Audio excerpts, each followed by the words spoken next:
วัสดีค่ะ สวัสดีครับ Welcome to the Fireside by MBT World. I'm Benjamin Ruchopakan. And I'm Warisa Niranat Gomon. Every week we have a fireside chat exploring what's going on in Thailand, diving deep into our latest obsessions. Now, on this week's Fireside Chat, we're revisiting an aspect of Her Majesty Queen Sirikit, the Queen Mother's legacy in Thai craftsmanship. I think there was so much more to explore that we didn't really get to dive deep into, So by the end of this episode, we hope that our audiences will have the tools to go out and engage with Thai craft in Thailand in any way that they want. We want them to, whether they want to pick up a new hobby, learn a new skill, or if they just want to find that perfect souvenir or that perfect gift of Thai handicrafts, right? So when you think of Thai handicrafts, before we get into the rest of it, and I might ask you at the very end if your mind has changed. But for now, before we dig into it, is there any discipline that's kind of interesting to you? I think one that really stands out to me are the puppets that are made from cowhide. Those always have been very intriguing to me, and maybe it's because I have a very fond memory when I was younger. Oh, right. I saw a show that had that, and it was really cool. Nang Talung, I think it's called. Right, yeah. Right, that's very interesting. For me, it's always been pottery because I took a pottery class in high school, and I don't know, I just like the whole idea of shaping something and then firing it, and the whole process of it is really cool to me. So yeah, pottery for me is the thing that I keep coming back to. But maybe the more we learn, our opinions might change. Mm-hmm. Similarly, I also wanted to ask, have you ever given the gift of Thai handicrafts? I think I have, actually. Do you know those hand-woven bamboo fans that a lot of the elder generations would use? I remember gifting that to my grandma. How about you? I love those. It's not like the Chinese fan where it goes like this, no, right? Not it's that one. It's like a fixed bamboo, like a wickery fan. Exactly, I think. yeah. For me, I think I've gifted maybe one of those frog things. Oh, those are so cute. Yeah, where they where you can stroke the back with, it's a wooden frog that you can stroke it and it croaks. And it's just the onomatopoeia of it is so perfect, So as you know, any conversation about Thai craftsmanship today has to begin with the Queen Mother. And we've covered this extensively in previous episodes, but Her Majesty really extended a lifeline to these crafting villages at a time when many of these traditional skills were at risk of disappearing. And they were undermined by the usual suspects: globalization, industrialization, urban migration, all the shuns that you can think of. And this led to a decline in rural livelihoods. Now we have a lot of different resources for supporting craftsmanship. Mm-hmm. For example, the Sustainable Arts and Crafts Institute of Thailand, or for short, it's called Saksit. Now that evolved from the foundational work of the Support Foundation, which we covered in a previous episode, established by Her Majesty Queen Sirikit, the Queen Mother, to create a national system for preserving Thai crafts. Now, Saksit provides artisans with training, steady income, and market access, establishing formal certifications and promoting modern applications and contemporary designs. Now, so to make that a little bit more clear, I think the Support Foundation came first from Her Majesty Queen Sirikit, right? To kind of revive, train, and make the people have a livelihood. But then Saksit came later as a public organization to help support that in modernizing these Thai crafts and brand them, bring them to market and everything. So they are not the same thing, but they work hand in hand with each other. Yeah, using contemporary design and trying to reinterpret what it means to be Thai handicrafts and trying to create modern applications so that they remain culturally relevant and that there always is an appetite for this kind of craftsmanship. So without further ado, let's jump straight into the different disciplines of Thai craftsmanship and where to experience them. Let's go ahead and kick things off with Thai Textiles, which is one of Thailand's strongest craft lineages.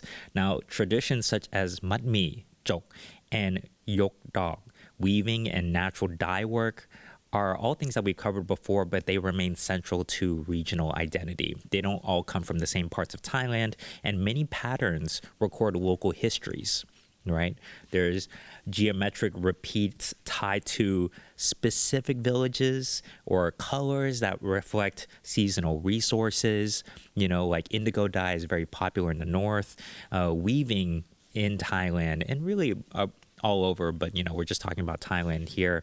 Weaving is a blend of artistry and discipline. It takes a lot of patience, it takes a lot of control, and you have to keep a lot of patterns in your head, and you have to make sure it's so easy to get wrong, I think.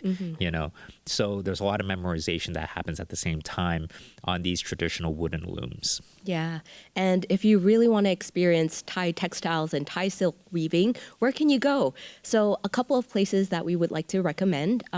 We've already talked about this before, the Queen Sirikit Museum of Textiles in Bangkok. If you take the MRT, that's at MRT Sanam Chai, and a little bit of walk there. And so if you want to know more, you can also check that episode out in our previous episodes there. We also have the Jim Thompson Farm in Nakhon Ratchasima, which is only about 3 hours from Bangkok. So if you have time, definitely go visit that. The Jim Thompson Farm is affiliated with the James H.W. Thompson Foundation, named for the American entrepreneur who fell in love with Thai silk and sought to revitalize the silk industry. Now, the farm is a biannual experience that immerses visitors in nature and Isan's unique culture. That includes Mo Lam, as well as silk weaving and dyeing workshops. I love that they integrate a lot of things. It's not just Thai silk or Mo Lam, they combine both. It's a real love letter if you go to the website to Isan culture. It has it talks about rice cultivation a lot too. So there's all these different aspects of Isan culture that you can experience here on the farm. And now they've reformatted it into a biennial experience. And you gotta follow their social media and their website for any more updates. But yeah, I'm really looking forward to when they come back because that looks really good. And also, not to plug them too much, but Jim Thompson had a lot of pieces that showed up in White Lotus season 3. They had a lot of their fashion pieces, but that's their fashion arm. And now we also have for our Thai textiles, if you want to experience them, the Chonabod district in Khon Kaen, which is known nationally for Matmi silk. And local weaving groups here produce and sell hand-woven fabrics, and the area has been promoted as a Thai silk town.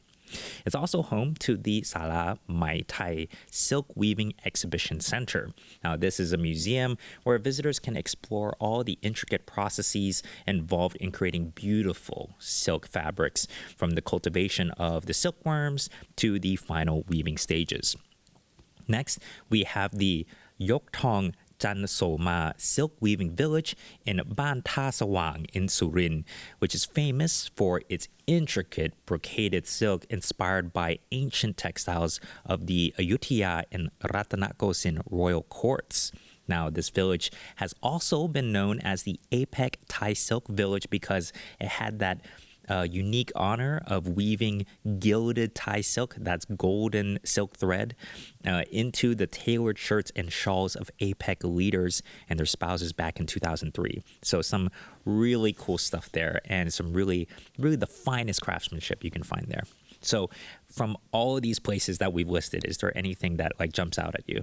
I think the Jim Thompson Farm I'm still interested in that one. How about yourself? I don't want to be too biased, but I was thinking that too. That was going to be mine as well. If I had to pick a second, it would be the Yok Thong Chansoma silk weaving village, because I just want to see what is the pinnacle of silk weaving. I know that's not everybody claims to have the best silk weaving of Thailand, but they have such a illustrious reputation that I'm kind of interested in, what is the best, So yeah. That's interesting because that was actually my second as well. There we go. Yeah. Great minds think alike. Yeah. That's 1 and 2 for both of us, I think. Yeah. Right. So next we have Thai Ceramics. And like any great handicrafts, Thai ceramics have a way of bridging unity and ornament. And this ranges from stoneware used in everyday kitchens to painted or etched pieces that signal a more regal aesthetic. Now, firing techniques, glaze chemistry, and kiln temperature control gives each region its own ceramic identity. Thai ceramics have continued to thrive because the knowledge is both cumulative and communal.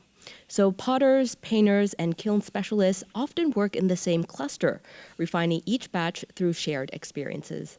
I like that. I like the idea of crafting villages and everybody just sharing techniques and not gatekeeping from each other, not not hoarding knowledge or anything, because that doesn't seem very Communal. yeah. It Yes. doesn't, oh yeah, I think I like that communal aspect of it. So if you want to experience Thai ceramics, you can go to Gokgret in Nonthaburi, which we mentioned before. That's a great place to start if you want to find ceramics. So because it's so close to Bangkok, if you're starting off from Bangkok, this is a man-made riverside island known for its Mon terracotta pottery. Now, visitors can go cycling through the villages. It's a great cycling route as well. You can watch masters throw clay, fire their pieces. You can also throw your own clay, with their guidance. You can take a pottery class there. And I gotta say, of the pottery classes in Bangkok, that's got to be the cheapest. It's the most accessible and it's the most affordable.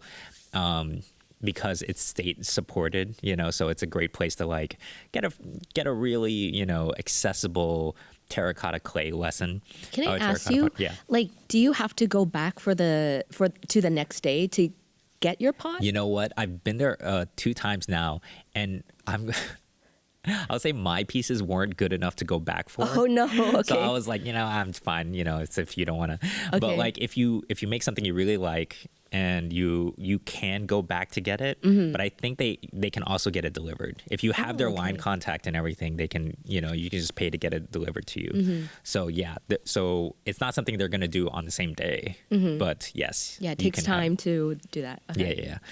Now, because there's so much pottery on this island, the marketplace there, they have a traditional Thai food marketplace. So you can also travel back in time to, experience Thai food and Thai desserts. They have these little ceramic touches, like the cups and the Thai tea is served in ceramic cups.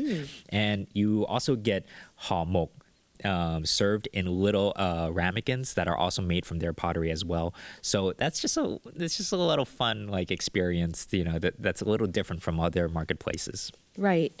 And we also have different places such as Dan Guyen Pottery Village in Nakhon Ratchasima. It is a long-established clay village that owes its earthenware tradition to the ethnic Kha people. Now, Dan Guyen potters are famed for their distinctive reddish-brown earthenware due to special firing techniques, though it's become increasingly rare to find it in the market. Now, this is great if you're looking for a large artistic piece for the garden. I think I've seen those kind of red and earth pottery in so many of people's homes. So I think it's very relevant still to today. Yeah, the image that I found here, I'm like, wow, this would make a great lantern. If you got an electric lantern and then you put this ceramic or this terracotta pottery around it, it would just cast a nice kind of shadow. And they just look like really, it's not traditional to the point of passe, I think. It's not so traditional that it feels old-fashioned, I think. I think there's a lot of some really unique artistic pieces. Well, look at you being creative and coming up with different usage. Well, other places we would like to say here are the Celadon and Ceramics Studio in Chiang Mai. And those are well worth a visit if you're in the northern part of Thailand. And for those who don't know, Celadon is a kind of ceramic that originated in China and has a jade green glaze. Now, the Siamese people had been producing Celadon since the Sukhothai period as early as 1238 and is now known as the Sangkhalok ceramics in Thai. Now, well-known Celadon factories such as Ban Siladon, there's also Siam Siladon and Chiang Mai Siladon, and that allows visitors to tour workshops, observe production stages, and also browse showrooms. Yeah, and I was looking through some of their stuff, and It's so cute. Like I can definitely see this in different hotels that add a little Thai touch to all of their little amenities and stuff. But yeah, it's unmistakably Thai, I think. So from the ceramic experiences, workshops, etc., what do you think you're the most interested in? I gotta say, the last one really caught me. I mean, the pictures also kind of Yeah, swayed yeah. me that way with the little teapots with the elephants right there. How about yourself? I feel like we're gonna say the same thing because I mean I'd love to have a garden. I'd love to have these big ceramic pieces. So I'm really taken by that. But same, I feel like celadon. I feel like the glaze just takes it that extra step. You know, I like the idea of I don't know. I like the way that glaze can kind of crack a little bit, and you can see the way that it's still smooth, but it's the way that there's these hairline fractures that run through it that give it a nice pattern. So I really appreciate that aspect Wow, of deep. it. So next we have Thai lacquerware. Now, even by its name, it sounds really ornate and traditional and expensive, but lacquerware is considered one of the original 10 disciplines of royal craftsmanship, or changsip mu. Now, Thai lacquerware is made with the resin of the tonrak tree. Layers of this resin are applied onto pieces, which are usually wood, and left to dry, then sanded down and reapplied until the surface reaches a depth that can hold different kinds of inlay. Now, this includes gold leaf, glass mosaic, mother of pearl, powdered colors, as well as eggshell inlay. Now, the technique has a lot of, you know, like with a lot of these traditional techniques or a lot of these traditional crafts, they require a lot of time and repetition and patience, which is why many artisans describe lacquer as a relationship more than a material. And I really like that. Now, if you want to experience Thai lacquerware, we have Chiang Mai's Old City and nearby Ban Thawai, which they sell traditional Thai lacquerware. And if you're lucky, and in some cases, you might even catch a demonstration of a work in progress as well. And this is because Thai lacquerware is closely associated with Chiang Mai and the ethnic Thai Khön people, which is why lacquerware in Thai is referred to as Krương Khön. Now, for those of you who might not know, Thai Khön, this is an ethnic group that actually, they migrated from Myanmar or Burma. And some of them came to Thailand, some of them went to China. So there's a lot of history there. Now, moving along, similarly, the Lan Na Folk Life Center in Chiang Mai is a great regional museum that highlights northern lacquerware alongside crafting disciplines. Yes, I love that. Chiang Mai, we're going to revisit this all throughout the episode because it really is such a great folk arts and crafts, you know, city, and that's why it is a UNESCO creative city, is because it's just the center of so much craftsmanship, you know. So some shops that are worth exploring include the Kintsugi by Rocker shop, which has a lot of workshops, not just for lacquerware, for Thai lacquerware, but also for the Japanese art of using gilded lacquer to fix broken pottery. So every time you see those, you see pottery. I'm such a potter head, I guess. But every time you see pottery that's broken and then put back together, and there's that gold edge along the crack, that's kintsugi. And so there's that's one shop that does that art as well as Thai lacquerware. Then we also have Wichaikun Lacquerware as well, which has received a lot of the spotlight from Saksit as well as other places because it has some very modern twists on the craft. It has very traditional craftsmanship, but it's been applied to phone cases, thumb drives, you know, so we can really see the reinvention of traditional craftsmanship in modern applications. So yeah, I thought that was really interesting. Of these places, including the workshops and stuff, what do you think? I have a feeling we're going to answer the same one again. Is it Kintsugi by Rocker? That one really caught my eye because it's not just Thai traditions, but they also incorporated Japanese traditions. So it's blended, a blend of two cultures. You know what? I'll say that one looks very accessible to me because I also have some broken, you know, ceramics that I would love to fix there. But what's very interesting in the research of this is that there's a lot of cultural exchange across Asia in lacquerware, in the field of lacquerware, because it's not just something that happens in Thailand, you know. So in my opinion, anything that, you know, incorporates a lot of different cultural techniques, not just from Thailand, is really appealing to me. And it's really self-defeating if we try to be purist about it. Because a lot of these traditions did not, you know, they're a practice here in Thailand, but it's not to say that they're exclusive to Thailand. I think that's a real mistake with culture, is that people try to be exclusionary about it. But really, culture is meant to be shared. You know, that's a really important thing. So, you know, this is my long-winded way of saying yes, kintsugi. I would love to check out the kintsugi, but also bantawai, and we'll get to that later. Why I think bantawai would be really great to go to. But before we get there, we're going to look at some metalwork now in Thailand. And within this field, you'll see ritual blades, brass utensils, and decorative objects. But Nielloware is the craft that carries the strongest sense of image, or of lineage, rather. Now, artisans carve patterns into silver, fill the recesses with a dark alloy, then polish until the metal takes on a layered, almost graphic contrast. It's technical, laborious work that depends on precision and patience. Now, the craft persists because families have kept the techniques intact across generations, and because the finished pieces still feel unmistakably tied to place. Yes, if you want to find Thai metalwork in Nielloware, Nielloware is not the only kind of metalwork here in Thailand, but for specifically Nielloware, Nakhon Si Thammarat is great because it's long been known as such a great place for Nielloware that we actually call Nielloware in Thai Thom Nakhon, which is like the layman's term for it is Keung Thom.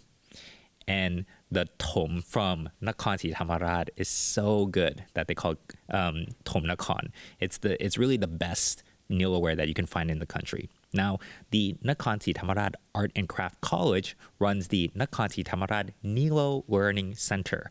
The center also features a Niello Museum, a demonstration of the crafting process, an artisanal skills testing center, and a Niello sales center as well. So keeping the tradition alive. Now, one shop that you really want to look out for is the City of Handicrafts, or Nakhon Hattakam, run by Nikom Nok Akson, who is recognized by Saksit as a master craftsman in the field. He runs a workshop and a demonstration where visitors can learn more about Nielloware and make, tiny pieces of Nielloware. It would take forever if you try to make a real, proper giant piece, but he lets you try a little piece. So yeah, I think it's a pretty intimidating, similar to Lacquerware. I think it's a pretty intimidating craft, but if I'll try my hand at any workshop, Right. I'm a real workshop head. Now, I'd love to dive deeper into other places you can find amazing Thai craft, but for this episode, we only have up until the silverware or Nielloware. So you'll have to catch next part of this. But since we're still on this topic, out of all the places that we've talked about so far, is there a single place that really stands out that if you could go transport yourself today, is there somewhere you want to go? I think it would have to be Chiang Mai because it, through the real through line of this that I have to admit is that Chiang Mai is such a bastion of craftsmanship. There's so many different kinds of principles and so many different kinds of artistic disciplines that you can find in Chiang Mai. And so to me, for the biggest bang for my buck, and especially if I wanted to create a more thematic itinerary where everything is about craftsmanship and, all these crafting events as well, there's so many different festivals that are centered around craftsmanship that I think that Chiang Mai would be a great place to go. But if I couldn't leave Bangkok, really Bangkok is not bad though. Mm-hmm. Bangkok is not bad at all because there's so much... It's such a metropolitan city. It's such a metropolis. It's such a cosmopolitan city is what I mean to say. Mm-hmm. It has so much of, has so many cultural influences here that you can get a real alchemy of different kinds of artistic influences and creative influences. And that's what I think will really drive the conversation of traditional craftsmanship. And now we turn it over to our audience. From all the places that we've mentioned so far, is there any place that you also want to go? Let us know in the comment section of NBT World's online channels. You can find us on YouTube, Instagram, Facebook, and Spotify. And thank you so much for watching. I'll see you next time. สวัสดีค่ะ สวัสดีครับ